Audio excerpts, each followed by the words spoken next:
Ceci est un livre audio autogénéré par Google. Ricoeur versus Freud. Ouverture philosophique. Collection dirigée par Aline Caillet, Dominique Château, Jean-Marc Lachaud et Bruno Péquignot. Une collection d'ouvrages qui se propose d'accueillir des travaux originaux sans exclusif d'école ou de thématique. Il s'agit de favoriser la confrontation de recherches et des réflexions, qu'elles soient le fait de philosophes professionnels, ou non. On n'y confondra donc pas la philosophie avec une discipline académique. Elle est réputée être le fait de tous ceux qu'habite la passion de penser, qu'ils soient professeurs de philosophie, spécialistes des sciences humaines, sociales ou naturelles, ou polisseurs de verres de lunettes astronomiques. Dernière parution. Jean-Ivar Linden, L'animalité. 6 interprétations, 2011. Christophe Rouard, La vérité chez Alasdair MacIntyre, 2011. Salvatore Grandone, Lecture phénoménologique de Mallarmé, 2011. Franck Robert Merleau-Ponty Whitehead. Le procès sensible, 2011. Nicolas Roberti, Raymond Abellio, 1944 à 1986. La structure et le miroir, 2011. Nicolas Roberti, Raymond Abellio, 1907 à 0944. Un gauchiste mystique, 2011. Dominique Château et Père Salabert, Figure de la passion et de l'amour, 2011. François Hetzig, Henri Bergson et la notion d'espace, 2011. Ruth Welton, Phénoménologie du Dieu invisible, traduction de l'anglais de Sylvain Camilleri, 2011. Marc Durand, Ajax, fils de Télamon. Le roc et la fêlure, 2011. Claire Lahuerta, Humeur, 2011. Jean-Paul Charrier, Le temps des incertitudes. La philosophie captive 3, 2011. Jean-Paul Charrier, Du salut au savoir. La philosophie captive 2, 2011. A Domenico Gervolino. Sivi vitam paramortem. Wenn du das Leben aushalten willst, richte dich auf den Tod ein. Sigmund Freud. Du fond de la vie, une puissance surgit qui dit que l'être est être contre la mort. Paul Ricoeur. Introduction. La philosophie de Paul Ricoeur, 1913 à 2005, se définit déjà dans les années 1950 comme une construction asystématique, développée sur plusieurs niveaux de discours, thématiques et disciplinaires. Il s'agit d'une philosophie dialoguant avant tout avec la tradition philosophique, en confrontation avec les thématiques soulevées par l'existentialisme et la phénoménologie, mais aussi avec les disciplines scientifico-humanistiques, attentive en outre aux grands thèmes de l'histoire, de la politique, de l'actualité. Une philosophie portée aux frontières de la philosophie, comme en témoigne un cycle d'articles ricoeuriens de l'époque, proche du non-philosophique, de ce qui attend d'être porté au discours, de ce qui doit être porté au discours. Ici, la tâche de la philosophie et ici les raisons qui rendent cette tâche un véritable engagement. On y retrouve une double circularité allant d'abord du transcendant au philosophique et vice-versa, et ensuite du pratique au théorique. Le philosophe y est à la recherche du sens de l'être et de l'existence et puise à ce fond pré-philosophique de l'inexprimable de l'être et de l'existence, fond qui ressemble en profondeur et intensité au mystère de Gabriel Marcel, et qui déjà requiert l'intervention d'instruments herméneutiques. Il s'agit également sur un plan horizontal, d'une tâche qui part du caractère concret du monde vécu, de la matière pré-philosophique offerte par le vécu et par l'histoire in fieri, l'histoire que l'on vit et que l'on fait, pour réfléchir à son propos en orientant critiquement et éthiquement l'agir humain. Nous sommes ainsi face à une philosophie ouverte, constamment en quête d'accomplissement et constamment inachevée mais bâtie sur de solides fondements, tout autre que rhapsodique et éclectique. Comment l'a longtemps soutenu une certaine critique, qui a cru retrouver dans l'idée ricoeurienne de philosopher en commun, idée inspirée de son maître Karl Jaspers, la raison d'une insurmontable faiblesse de discours. Cette faiblesse émerge au contraire, selon Ricoeur, de la philosophie elle-même si quand elle se retrouve seule face au mystère de l'existence humaine, ou même seulement à sa dimension cachée, ou bien face au non-philosophique d'un événement historique ou culturel, particulièrement à notre époque où l'unité du parler humain fait problème. Nous sommes, ces hommes, écrit-il dans de l'interprétation, qui disposent d'une logique symbolique, d'une science exégétique, d'une anthropologie et d'une psychanalyse qui pour la première fois peut-être sont capables d'embrasser comme une unique question celle du remembrement du discours humain. 2. Néanmoins, nous sommes encore à la recherche de cette grande philosophie du langage unificatrice et du Leibniz moderne, mathématicien accompli, exégète universel, critique versé dans plusieurs arts, bon psychanalyste. 3. Dans l'attente, la seule voie est celle du co-philosophé. Conduire la philosophie à ses propres frontières et à la confrontation interdisciplinaire, un chemin d'accès sans doute fragile, courant le risque de perdre l'autonomie et la spécificité du discours philosophique.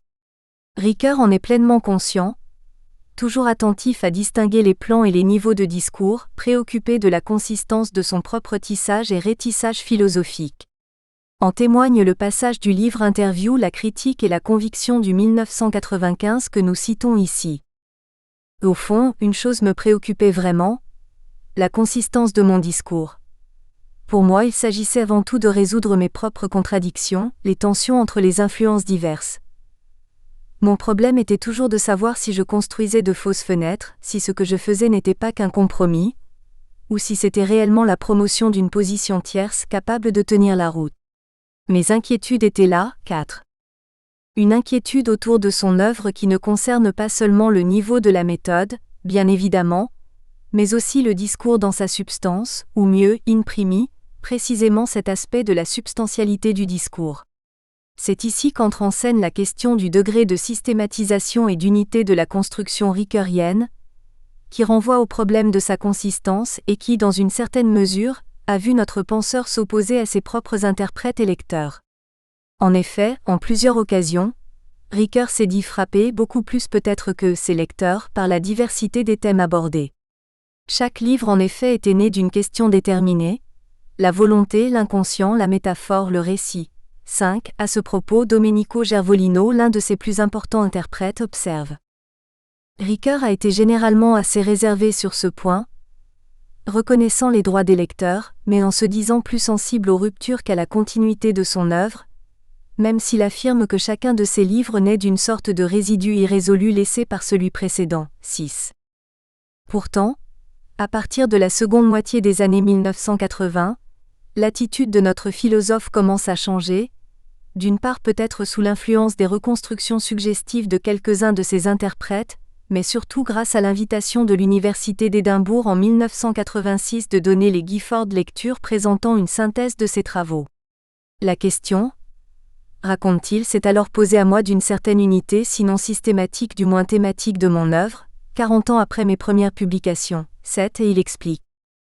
D'une certaine façon, je crois à un certain éparpillement du champ de la réflexion philosophique, en fonction d'une pluralité de questions déterminées, appelant chaque fois un traitement distinct en vue de conclusions limitées mais précises. En ce sens, je ne regrette pas d'avoir consacré la plus grande partie de mon œuvre à cerner la question ou les questions qui délimitent un espace fini d'interrogation.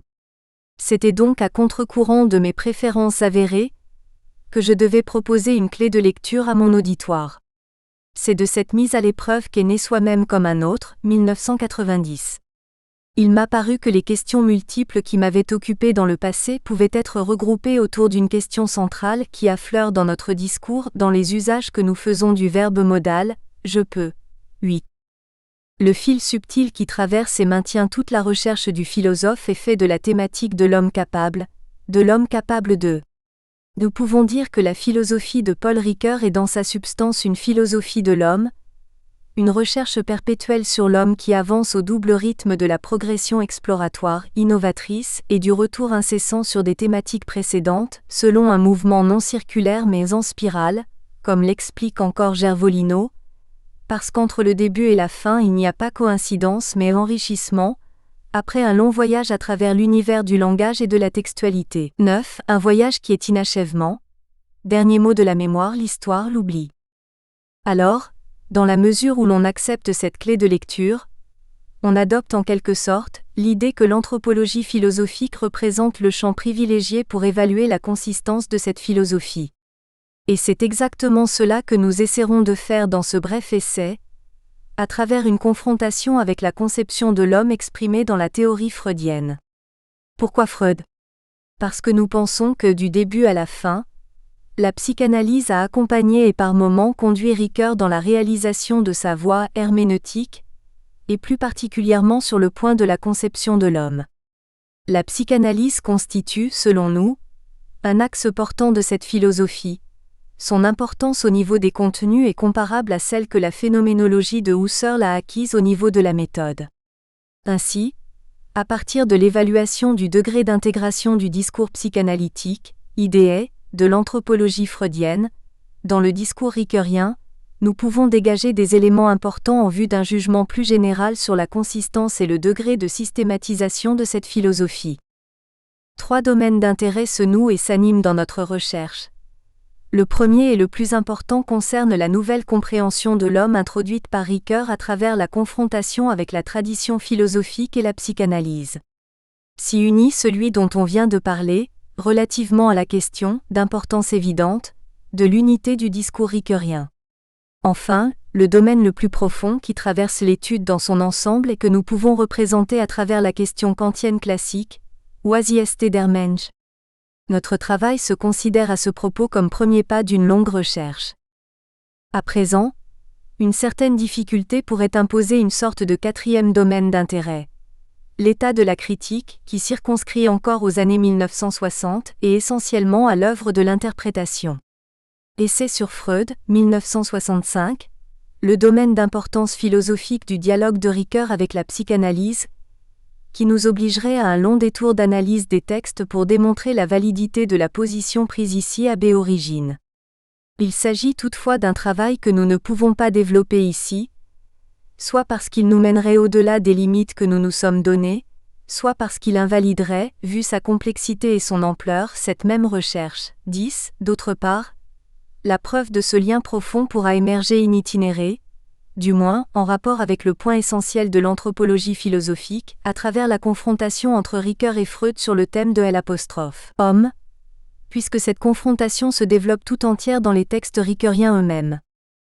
Il sera sans doute utile de résumer, en conclusion, les étapes principales de ce long dialogue entrepris par Ricoeur avec Freud. Un dialogue qui débute à 17 ans grâce à son enseignant de lycée Roland d'Albier, auteur du premier traité en langue française sur la psychanalyse 11, et qui s'achève avec la disparition du philosophe 70 ans plus tard. 12. L'introduction du concept d'inconscient dans la philosophie de l'homme contenu dans le volontaire et involontaire de 1950, dont nous allons parler dans le premier chapitre, représente le premier point d'incidence de la psychanalyse. La deuxième étape prend forme dans Finitude et culpabilité de 1960, seconde partie de la philosophie de la volonté, à laquelle nous consacrerons les 2e et 3e chapitres, qui tournent essentiellement autour de la question du symbole et du problème déjà philosophique de son interprétation. À cette période, Ricoeur travaille à l'idée que le symbole donne à penser, et prépare, grâce aussi à la lecture de Wahrheit und Methode de H. G. Gadamer, une greffe de l'herméneutique sur la phénoménologie, école qu'il avait jusqu'alors suivie. Mais, c'est avec le de l'interprétation. Et c'est sur Freud que cette étape placée entièrement sous le signe de la psychanalyse se réalise pleinement. Fondamentalement, Ricoeur découvre ici, comme nous le verrons plus en détail dans le 4e chapitre, l'existence d'un conflit d'interprétation, d'une guerre d'herméneutique qui menace soit d'altérer le tissu du sens des signes et des œuvres de la culture, soit de lacérer l'individu lui-même dans sa recherche de sens à travers les œuvres et les signes. 13. La 3e étape se développe à partir des années 1970, se dédoublant dès le début en une directrice méthodologique, ici tout juste abordée, et qui se configure comme recherche d'une épistémologie capable, comme dans le freudisme, de lier à soi la dimension explicative et celle compréhensive, et en une directrice thématique. Cette dernière, en passant de la question de la métaphore à la question du texte, qui va récupérer la première directrice en la soudant à soi, déterminera, dans les années 1980, le changement de paradigme de l'herméneutique, de symbolique à narrative, et portera à la réalisation de l'idée d'identité narrative, cœur et sommet de cette phase philosophique. Nous verrons, dans le 5e chapitre, comment la psychanalyse va modeler cette idée au moyen de la connaissance acquise à travers l'expérience thérapeutique.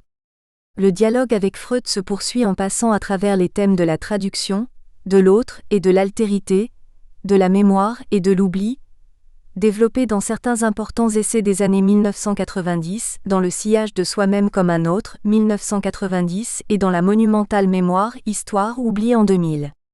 Il est difficile de regrouper une articulation aussi variée et complexe en un seul terme, mais si l'on admet l'idée qu'avec le chef-d'œuvre de 1990 l'œuvre ricoeurienne s'est définitivement configurée comme essentiellement une phénoménologie herméneutique du soi, et a poursuivi ses enquêtes successives dans la même direction, alors le concept qui résume et exprime le mieux le sens de la dernière rencontre avec Freud est certainement, comme nous essaierons de le montrer dans le 6e et dernier chapitre, celui de reconnaissance, terme clé de la dernière œuvre, Parcours de la reconnaissance 2004. 1. Homo existentialis et Homo natura. Le volontaire et l'involontaire, 1950.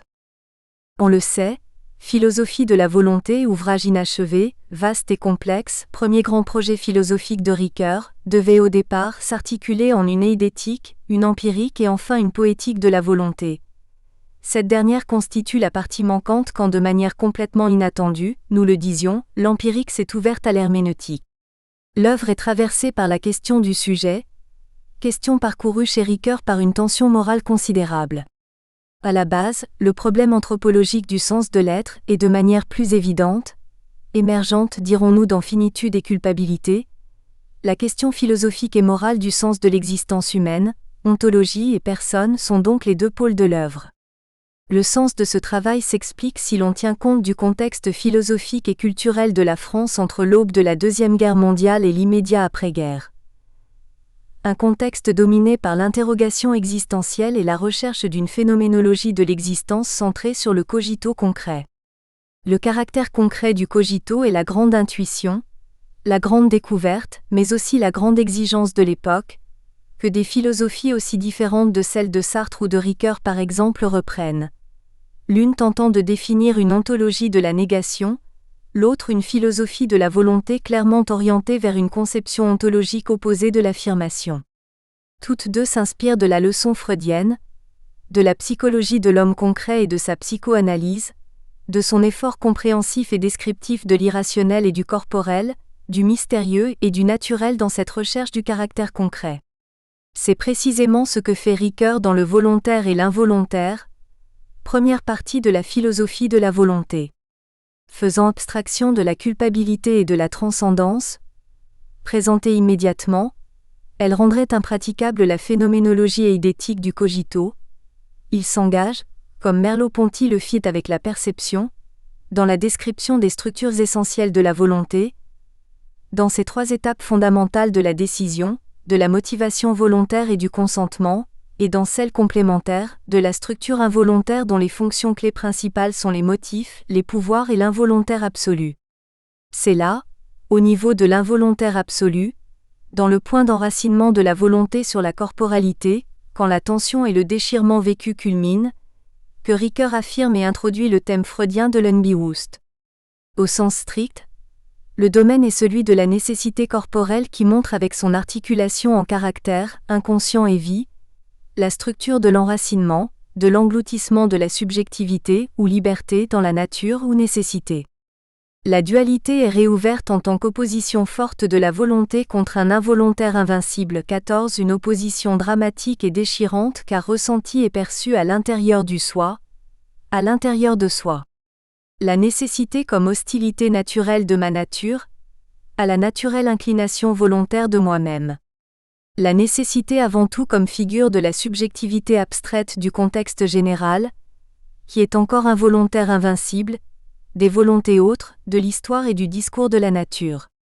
Face à cet involontaire invincible, l'être humain ne peut rien sinon consentir, nous explique Ricoeur. Mais selon lui, il ne s'agit pas... Nous espérons que vous avez apprécié cet aperçu. Pour continuer à écouter ce livre audio sur Google Play Livres, utilisez le lien dans la description de la vidéo.